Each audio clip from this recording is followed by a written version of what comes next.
Welcome back to Grunts in Appalachia, episode 4. We have a special guest with us tonight, George Topping. George is a gentleman that I met in Huntington a couple years ago. I classify him as the Appalachian Bachelor because this man is all over the place. Every single weekend, you'll never not see him with a group of women at any always good-looking women too. Like, he doesn't just mess around with. He's always with good-looking, gorgeous women, and every single one of those good-looking women act like they're married to George. It's crazy. No. They're just friends. They are all just friends. friends. Yeah, seriously. They got movies called Just Friends. Is there a movie like that? I'm sure there is. Yeah, just friends. Okay. Well, I know George has told me numerous times that he's a 5, therefore he deserves a 10. Well, hey, you know what? You got to have self-confidence. I mean, this is true. You know, if you're 5, there's no reason to settle for a 5 if you're 5. You know, you might as well go for a 10. Shoot for the stars. I mean, why not? I mean, yeah. George, have you one of the things that I think about when I think about you, because I've met you, we've spent a lot of time together. Do you own any Birkenstocks?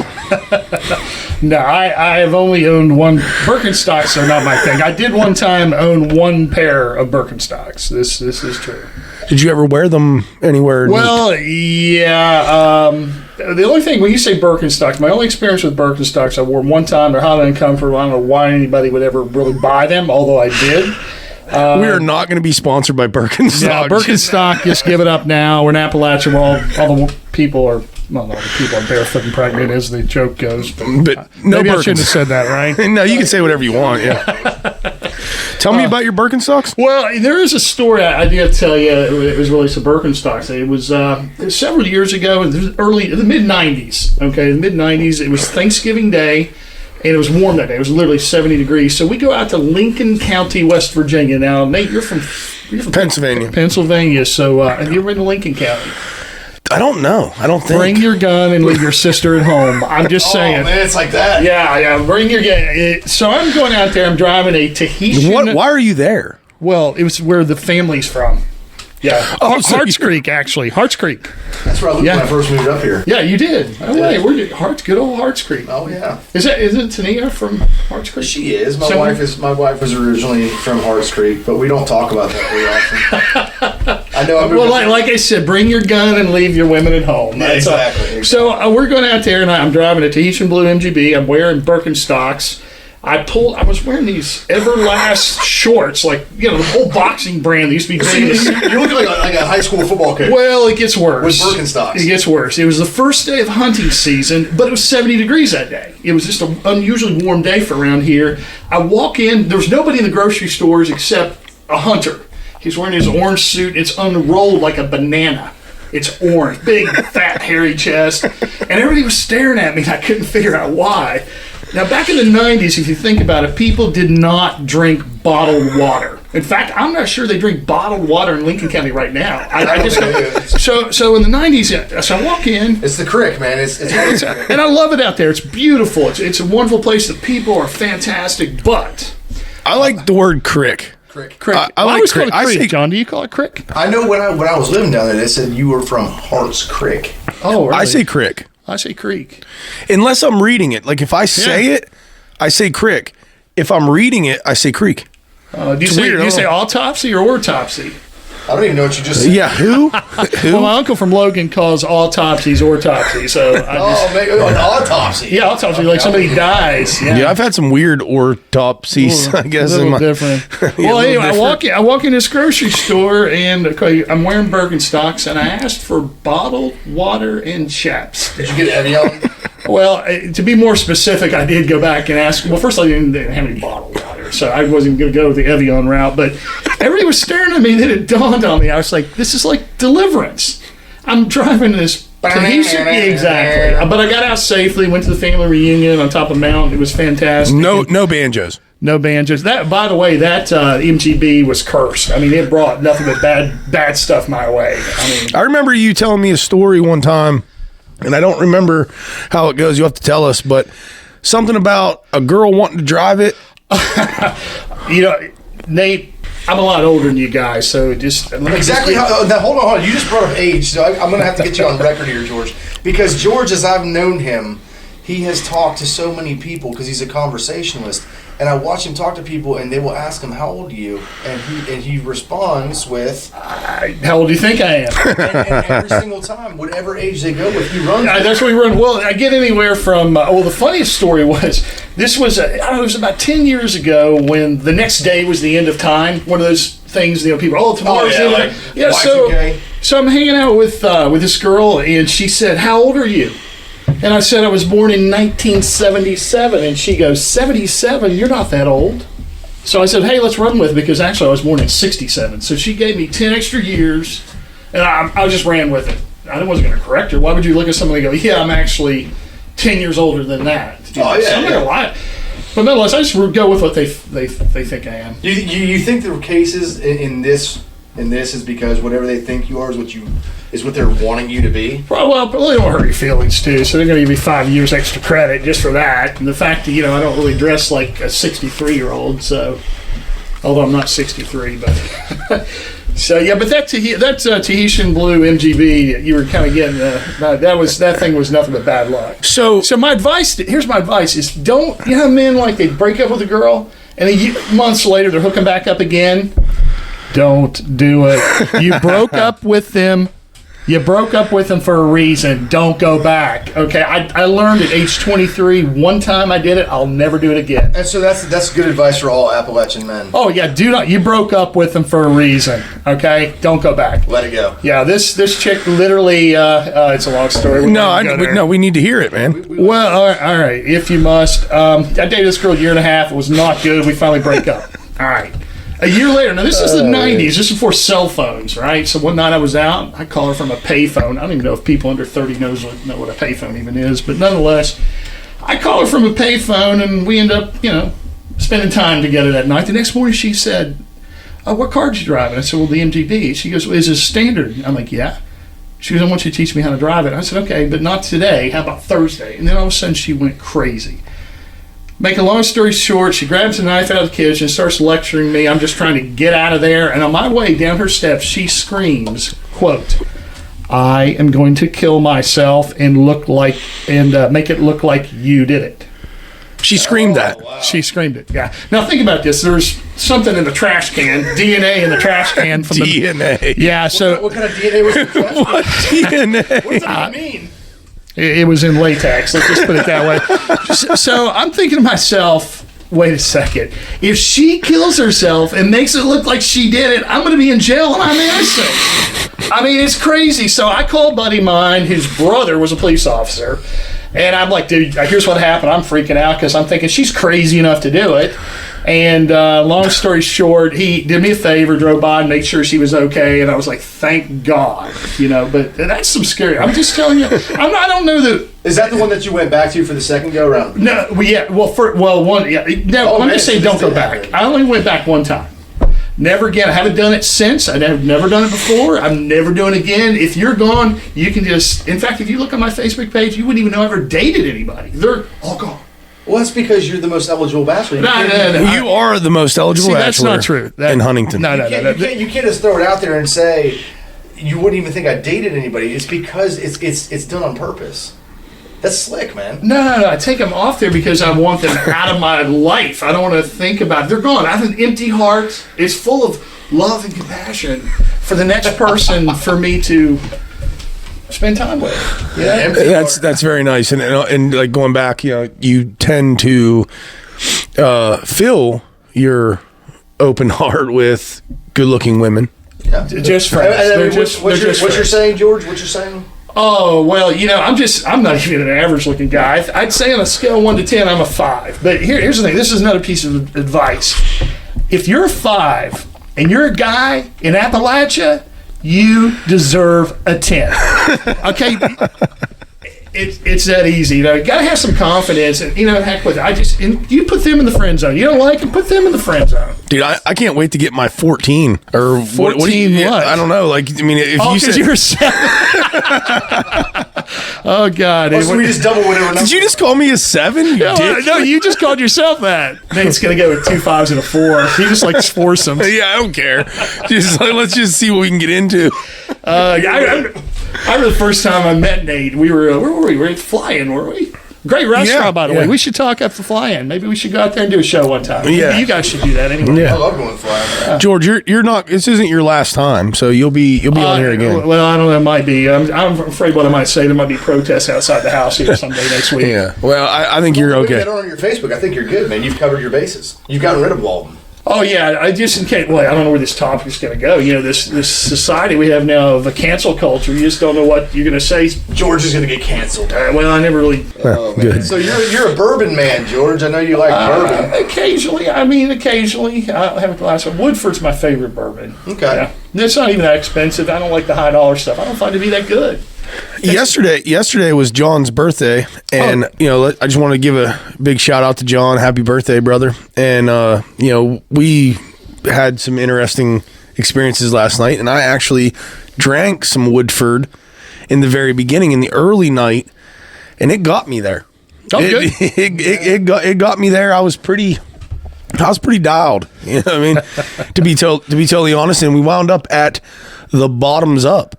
Have you ever been to the Bottoms Up? What's the? Sounds. Is this a? It's a real. Is this a gay bar you guys went to? I'm just saying. I mean, it sounds like it. I mean, I don't know.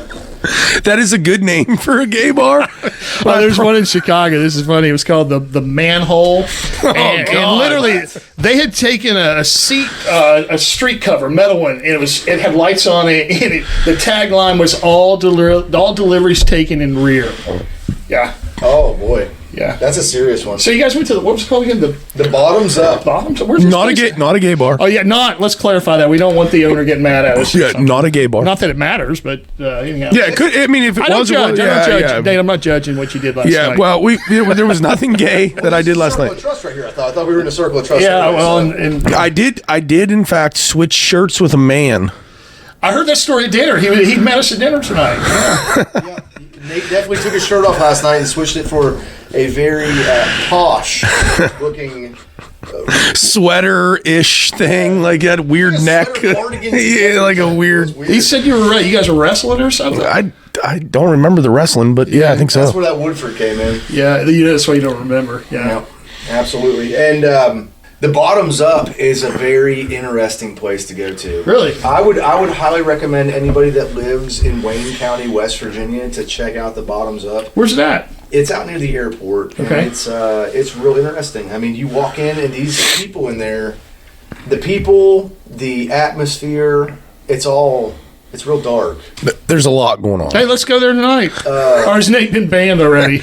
No, I'm good. I think. I don't know. I think. We didn't make it very long because they threw us out real quickly because my designated driver for my birthday wasn't old enough to be there, so they carded him and we had to leave.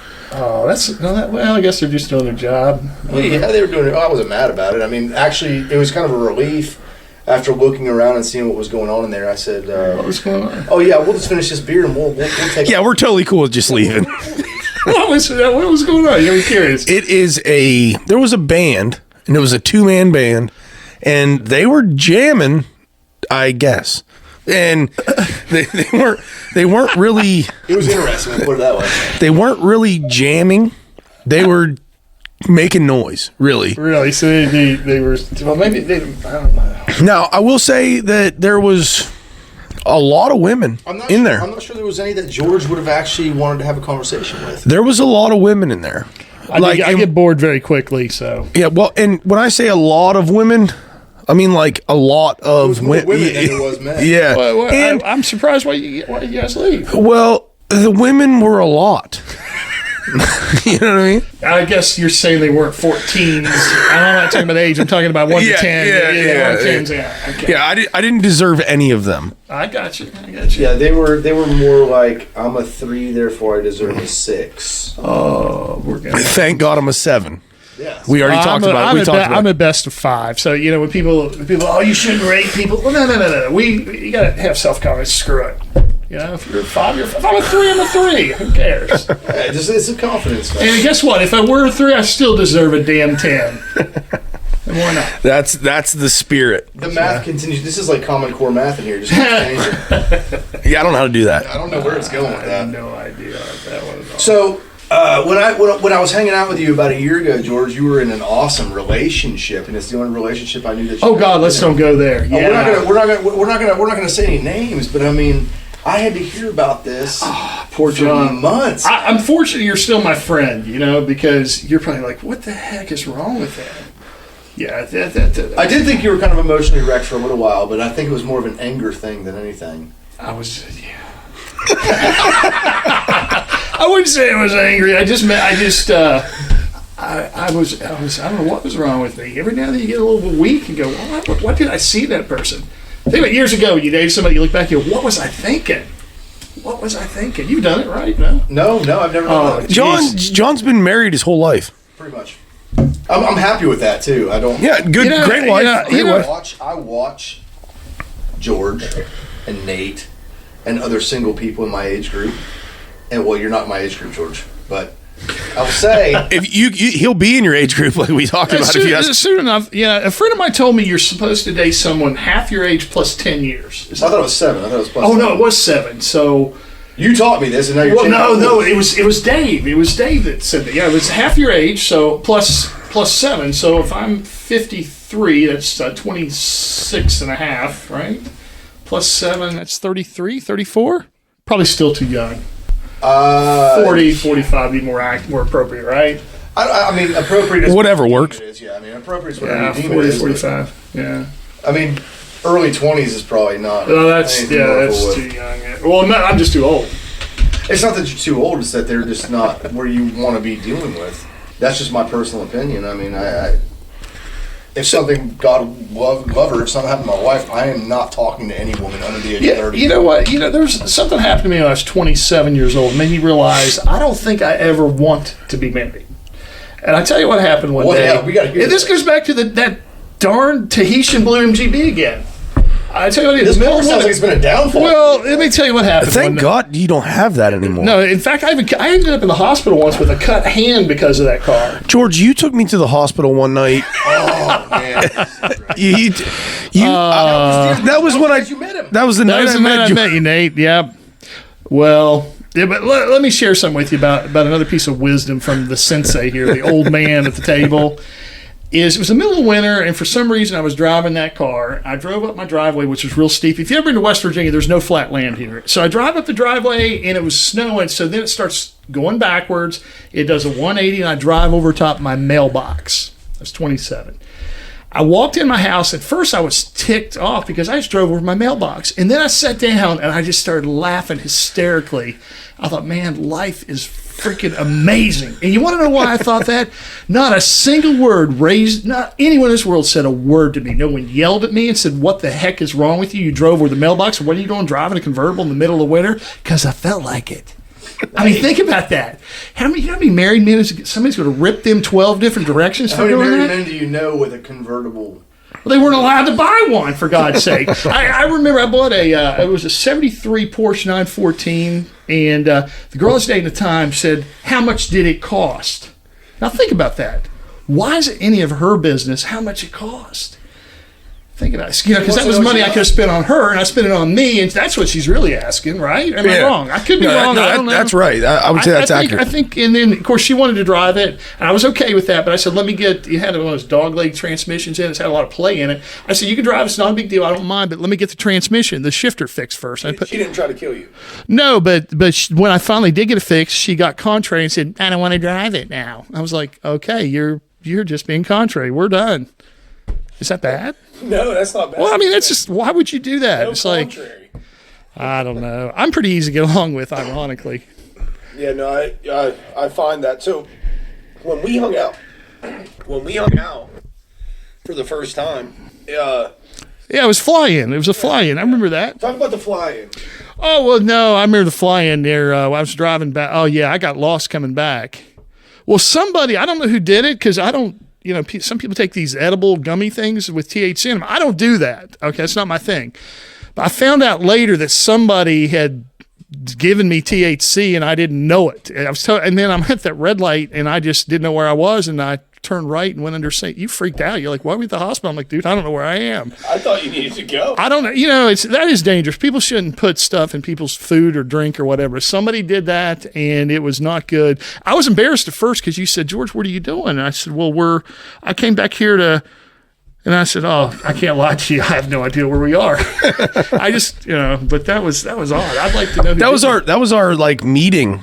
Well, and then Nate's. I don't know, John, you didn't know about this, but with Nate's I'm driving, and I was trying to concentrate, and the windshield wipers are going back and forth. And Nate, I could tell when I first met, he's a little bit of a control guy. Because he said, George, the ratio of rain to the speed of the windshield wiper blade is a little excessive. Should we turn that down? And I'm thinking, I'm just trying to stay on the road. That sounds like a statement from somebody that might have had a gummy themselves. Well, I know. Well, somebody did something I didn't know about. Because I don't do that kind of thing. So it just happened. And but that was funny. And then, but I parallel parked perfectly. Yeah. And, no, you actually parallel parked fine. And I remember specifically, you parallel parked better than anyone I've ever seen in my life on the first try. Yeah, well, you had handles that night. You were just like, boom, boom, in. It was just, I'm like, wow. Imagine being 16 years old, about to go take your driving test, and watching somebody parallel park like that. Yeah, it was very over. Yeah, you're not gonna parallel park like that when you're 16. No, probably not. That was funny. But that's how we met. We gotta go out to the cabin sometime. I've been talking about it, but we just haven't done it. Yeah, we need to get out there and check that out. Yeah, well, it's Lincoln County. We already talked about that. Banjos, Birkenstocks. Yeah, wear short shorts. Short shorts. Land, yeah. I don't think I ever recall seeing it all. Here's a good story from Lincoln County, actually. My wife's cousin was dating a boy from Lincoln County, and this kid had never been out of the holler. I mean, never been out of the holler. And he went down to Clearwater, Florida, where I'm from, and they went to the beach. Well, they get onto the causeway, and he's telling me this story about them going out to the causeway and riding jet skis or doing something. He said, and he talked with a real hardcore West Virginia twang, and he said, "John, I gotta tell you, man," he says, them men down there, they wear bikini bottoms." I was like, "You mean a Speedo?" He goes, "Bikini bottoms." He's like, "They think they're women." And I'm just sitting here looking at him. He's never been out of the holler. Never been out of the holler. Never.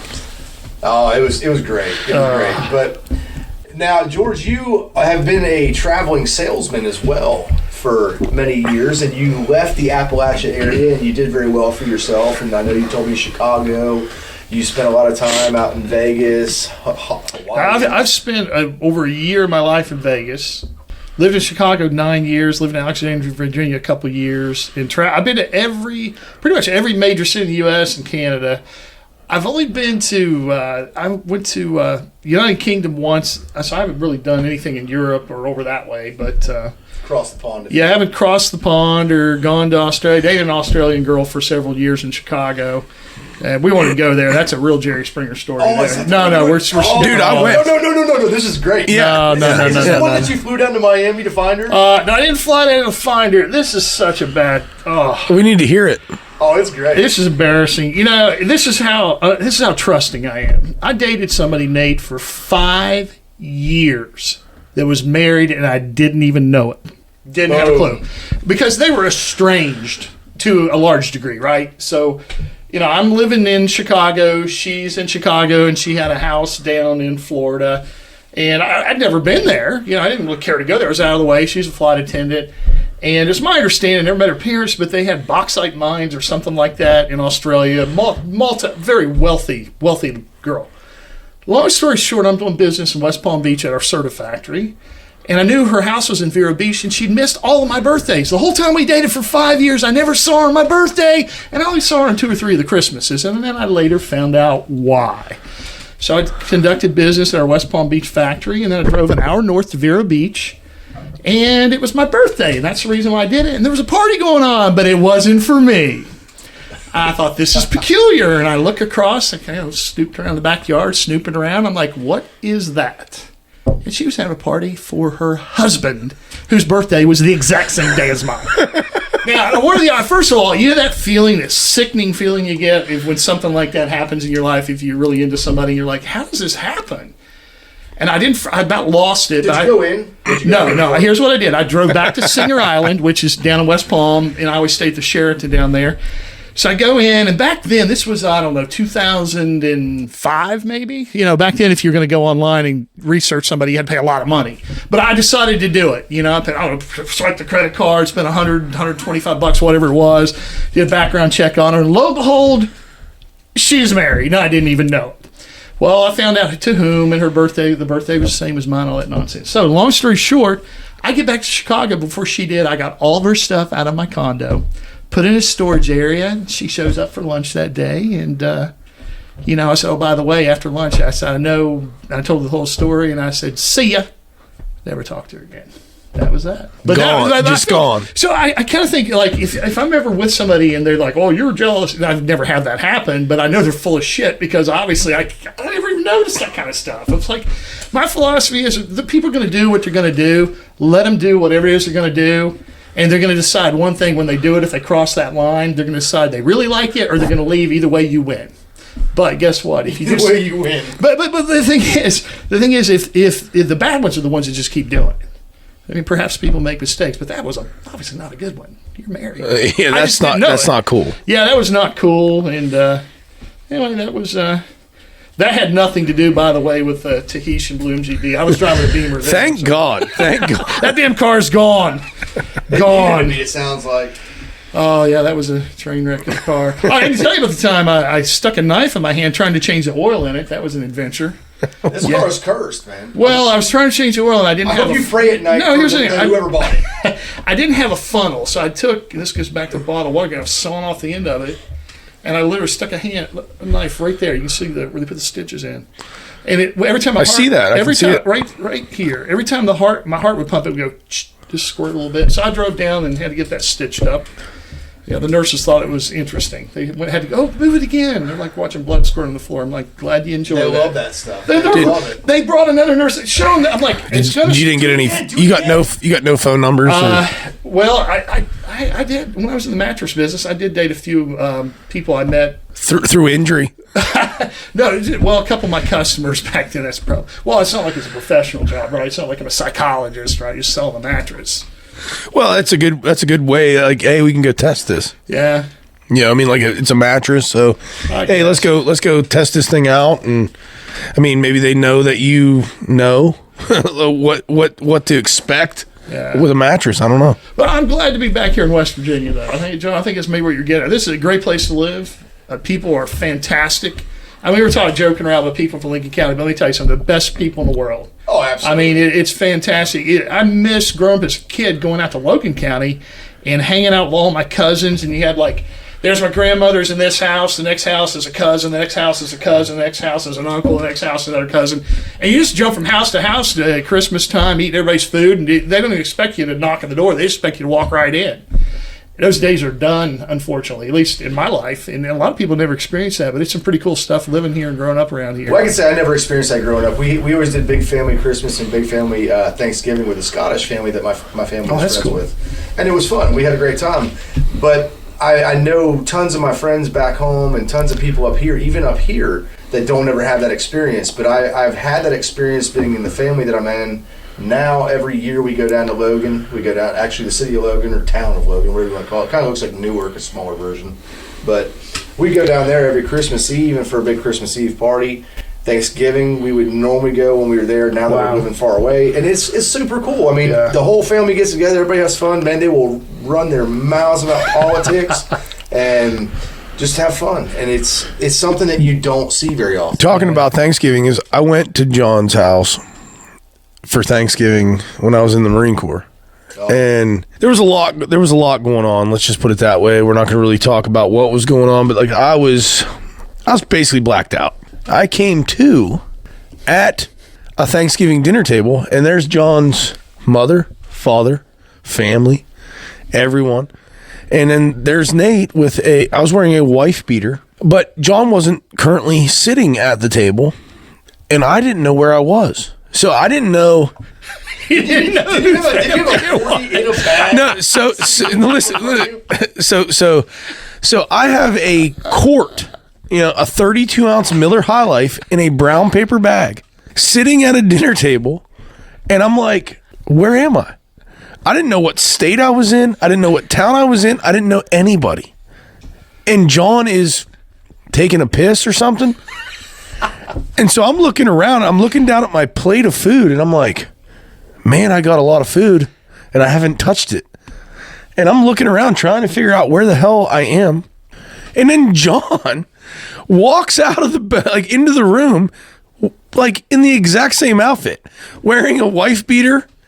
And I look at him like, yeah, there is another quart of Miller High Life at the table. Somebody here is on the same page as me, and it turns out it's John. And I'm like, okay. And we just kind of like cheersed our brown paper bag High Lifes, and I didn't eat. I did not eat. Why didn't you eat? Why didn't you eat? I was full. Yeah, I was full. Oh, that same weekend was the weekend that you came in, Nate, and when we showed up at my mom's house at 3 a.m.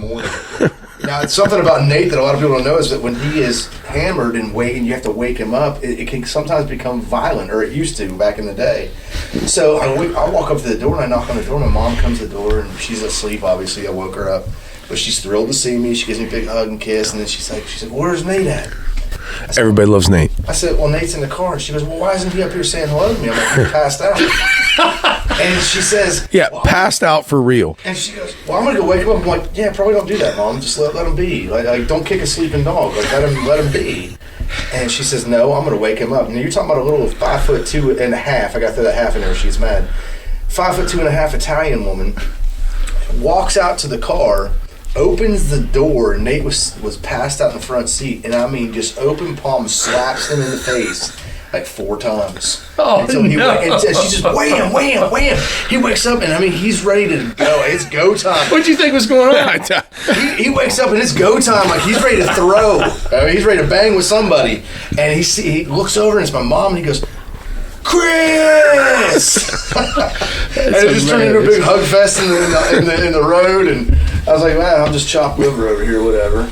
Now, you guys became buddies when you were in the military together, right? We did, yeah. Yeah. What was the biggest bonding experience? Like, when you're like, at first it's just another guy. The biggest bonding experience was fist fighting. Yeah, we tried. I think before I met you, Nate, you told me the story about you guys were fighting or whatever as part of you. It was were you guys mad or as part of what you're supposed to do? No, we weren't mad at all. They training. So they put you guys in. You beat the snot out of each other, and then tell the story. What happened?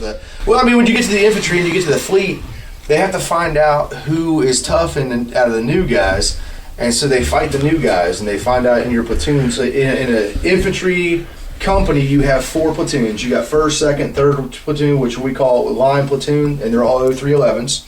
And then you have weapons platoon, which has your machine gunners, mortarmen, and assaultmen in it. Right. And so I was weapons platoon. I was a machine gunner. Out of my platoon, they decided that I was going to be the one to fight the toughest kid from the 3rd platoon. You were the 3rd platoon. He was 3rd, and Nate was 3rd platoon. So this PFC, which I'm not going to say his name, who should have been a sergeant. I mean, the guy he knew just about anything you needed to know for the military. He was excellent. He was, but he popped on a P test for marijuana, and they waited like 19 months before they discharged him. So he pops on a P test, and then they wait 19 months to get rid of him. So he trained me for many, many months. Dude, he was legitimately he was squared away. He was a war fighter. I mean, no doubt. Like, he was legitimately good as hell. Like, he was awesome. He really was. And he looks at me, he goes, and he got screwed. I mean, he made bad choices. I mean, whatever. He made those choices, but he was badass. He was badass, man. And he looks at me and he goes, well, we got you set up to go up here on the 2nd deck, and you're going to fight this kid on 2nd deck. I'm like, well, let's do it, whatever. That so kid was me. What do you think? You're like, I'm going to kick this guy's ass. Well, I got a baby face. I got a knock on the door, and John and I think we talked about it in an earlier podcast, but we had already spoke about, like, we had met in boot camp and the blood drive and stuff. We talked about that earlier in a previous episode, but knock on my door, and it's my squad leader that's like, hey bro, you got a bang right now. And I'm like, all right. And he's like, all right, well, we're gonna bring him in here and we're gonna do it right here in your room. I'm like, okay, we're gonna fight. That's fine, cool. So, because I'd already fought everybody else, You already beat everybody up, and you'd beat everybody up in your platoon. Yeah. So like, we were just kind of like, okay, I'm in, whatever. And in walks John. And it's like, we weren't really we didn't really have that much of a relationship prior to that, but I knew who walked in, Right. and I was just like, man, all right, here we go, and we went. I can promise you, we went. We went really hard, really furious. They actually broke us up. They were like, okay, this is. And you guys said, no, I'm not done yet. Yeah, it's like I'm not done yet. Yeah. Well, no one's declared a winner, so You can't have that. yeah. So somebody's got to win, and we continued, and I mean, they were actually worried for everyone's safety at one point, and he smashed my face off a wall. So is that the worst you guys of all the fights you guys have been into, either through training or just whatever? Was that one of the Nate's toughest? a lot to deal with. I mean, I would say Nate's a lot. I'd Word say- of the day. I say throwing out Nate was probably one of the worst I've had to deal with one-on-one, and I don't want to do it again.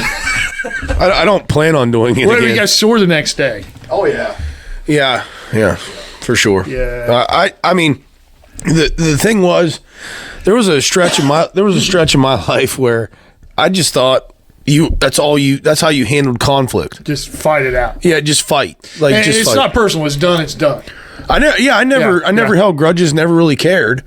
It was just, if there was an issue in my life, I chose violence to try to squash or squelch, if you will, that issue, and that's all I did. And I got to a point where I was out of control, and like I was fighting 3-4 times a week, you know.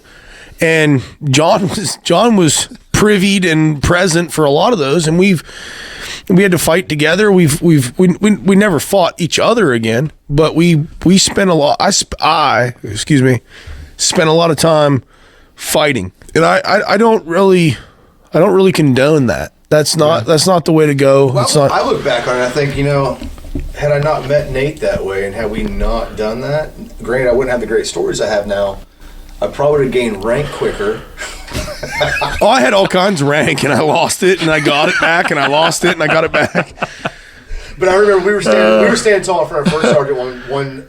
Did his balls fell out? His balls did fall out. His balls fell out. He threw his leg up on the table, and his balls are hanging out. He's screaming at me, and I'm trying to keep a straight His face. balls.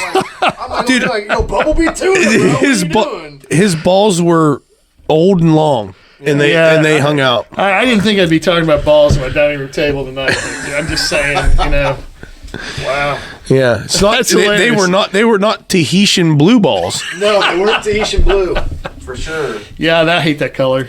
Yeah, I imagine you do. I hate balls. You know what I mean? Like, I don't need balls in my life. Yeah, I thought about going to the military when I was younger, but the thing that got me was I didn't mind the concept, going to war, even giving my life up. The problem I had was boot camp. The whole idea of boot camp. And my dad, he was in the Air Force. He said, "No, it's fine. You'll get through whatever he does." Like, I just didn't. There's something about being yelled at by your own people I didn't get. Well, I can tell you in boot camp, you do get yelled at a lot, obviously. I mean, you're constantly yelling. Every response that you have to have is a yell, and everything that's given to you is a yell, except for the barber. The barber doesn't care about you. The barber actually wants you out of that chair as fast as you can possibly get out of that chair. So you will come out bleeding. Like, they don't lube the things. It's like, wah, wah. It's like, oh gosh. And then you got to keep a straight face because your drill instructor's standing right there, and you're just like, oh my gosh, just so much pain. They just ripped half the hair out of my head, and you're bleeding coming out of there. But that's really the only time that you you're not screaming and not getting screamed at. The barbers are they're not nice. Like, they're not nice. They normally will be like, move your head. Do this. It's not like, hey, just go ahead and sit still. No, they just grab it real hard and like move it around. I mean, but like George, if he was listening ever to our podcast, I don't think. So I did watch the last episode, and I learned things about Alejandro, and I've known him for 6-7 years now. About when he was in Cuba. And Cuba. Yes, and his grandmother.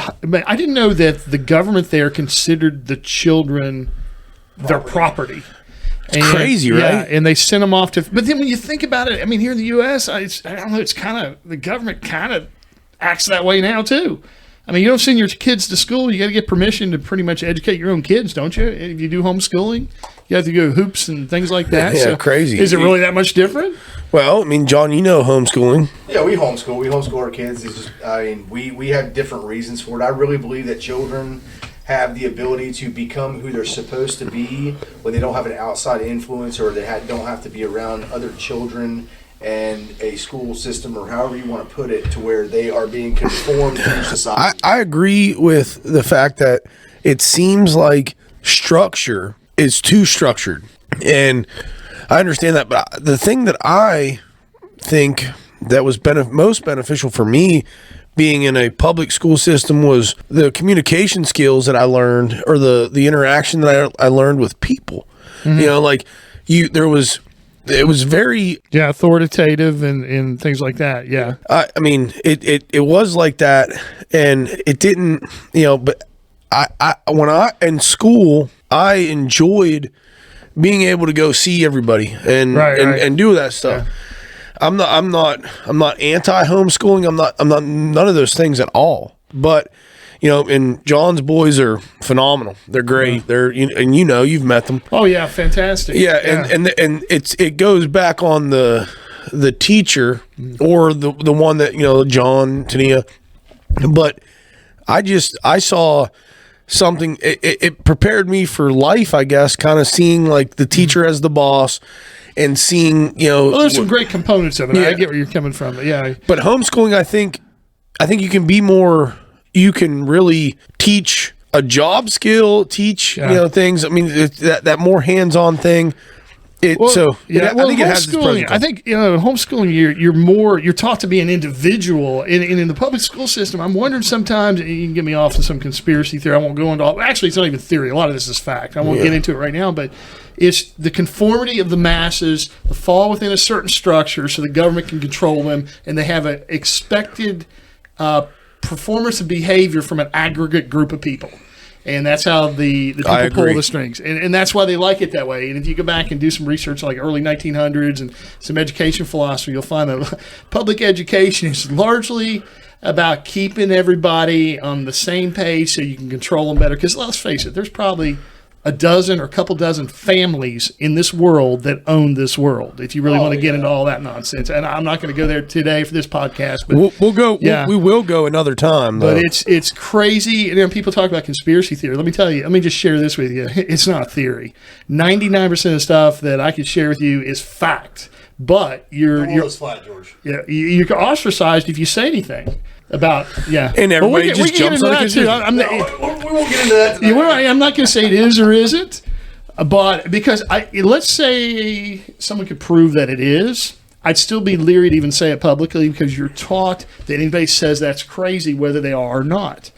Okay, but there's okay. So we've already established that George is going to be back on, and I think next week we're going to have. We have the conspiracy. We have AJ Jones. AJ, oh wow, yeah, AJ, that'll be exciting. So actually, I'm thinking maybe what we need to do is we need to get AJ on, have you listen our podcast, and then maybe have George back on where he decides he wants to talk about what AJ talks about, and actually, I want everybody to know that you can go to our social media sites and look up everything that we're doing tonight. Like we've got pictures, obviously. Grunts in Appalachia, Instagram and Facebook. Yeah, and I got to say this: like one of John and I's things now is when we meet someone, we say hi, what's up, and they say hi, what's up, and then we ask them, do you have an Instagram? Do you have a Facebook? And they say, yeah. And we're like, wow, that's cool, man. You should follow us, and it's kind of like that whole driving force that we're trying to do. But at the same, it's they're so receptive to that because it gives them something else. You know what I mean? It gives them something else, and it gives us exposure. It gives everything good, but it's been amazing. It's kind of been a cool journey. Yeah, it's been a cool journey trying to get followers, trying to get people to listen to us, trying to do those things, and. If nothing else, it doesn't matter if they don't follow us or they don't want to. I mean, I've literally taken phones out of people's hands and been like, "Here, I'll just type it in for you," and I just click follow. I click follow, and John does the same thing, and we're not forcing anything on people. But the thing that is cool about kind of are. kind of. But the cool thing about it is we're meeting people in Appalachia and we're communicating with them and we're having a conversation with them that we would not have had in any other way. And it's been and the people that we've met have been phenomenal. They've been great. Mm-hmm. And George, you are one of my favorite people that I hang out with in Appalachia, so that's why I wanted to have you on here. I appreciate that. And I love George. Yeah, we love you guys, George. Man. And we want to say thank you for coming out, or thank you for coming on tonight, and telling us about how to be a phenomenal bachelor. Also, I learned tonight that you never leave DNA in the trash can. Never leave DNA in the trash can, and never drive a Tahitian blue. Yeah. We learned that. George, I also thank you so much. I appreciate you. You opened your home up to us. We came in here, had a great time, talked about some pretty funny stuff. George is going to be, I mean, you talked about Alejandro. Alejandro is going to be a reoccurring guest. We kind of prefaced AJ Jones next week, and if it's not next week, it'll be in the next 1 or 2 weeks. Oh, that'll be a good show. AJ's great. Yeah. I love talking to him. Yeah, and he's really into all that. So and just I'm glad that you're on here. That was it's really cool that you brought us into your house. Like, let us come in here and rap a little bit. I appreciate you guys. I do. Thanks a lot, man. All right, man. Grunts and Appalachia out.